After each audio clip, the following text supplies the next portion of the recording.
बातमी आहे जालन्यामधली। जालन्यामध्ये आगामी सगळ्या स्थानिक स्वराज्य संस्थांच्या निवडणुकांच्या पार्श्वभूमीवरती आता महायुतीमधला अंतर्गत वाद चांगलाच चव्हाट्यावरती आलेला आहे आणि अर्जुन खोतकर यांनी भाजपचे जे नेते आहेत त्यांना थेट इशाराच देऊन टाकलेला आहे। श्रेयावादावरून सध्या या नेत्यांमध्ये चांगली जुंपलेली आहे।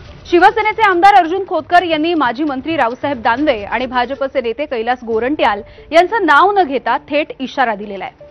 आम्ही आणलेल्या विकास कामाच्या आड याल तर पायावरती सरळ जाऊ शकणार नाही असं खोतकर म्हणाले। जालना महानगरपालिका हद्दीमधील झोपडपट्टी धारकांचा पीआर कार्ड सर्व्हे करण्यात येणार आहे आणि या सर्व्हेच्या उद्घाटनाच्या फलकावरती अर्जुन खोतकर यांचं नाव टाकण्यात आलेलं नाही। या फलकाचं काल पालकमंत्री पंकजा मुंडे, रावसाहेब दानवे आणि कैलास गोरंट्याल यांच्या हस्ते उद्घाटन झाले। खोतकर यांचं नाव नसल्यामुळे आक्रमक झालेल्या शिवसैनिकांनी आज या फलकालाच काळं फासलंय। यानंतर शिवसैनिकांनी खोतकर यांचा सत्कार देखील केला। यावेळेला बोलत असताना खोतकर यांनी दानवे आणि गोरंट्याल यांना अप्रत्यक्ष इशारा दिलाय।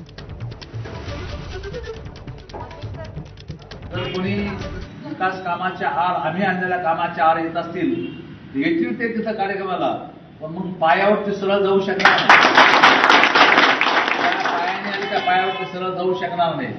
काल आमचा बहादर सैनिक आनंद एका मिनिटाच्या आत त्याला कळाला आणि एका मिनिटात तो जाऊन भिडला पालकमंत्री। तो माझी खासदारला भिडला, माझी आमदारला भिडला, सर्वांना भिडला, जाब विचारला। कारण की शिवसैनिक हा असाच असतो।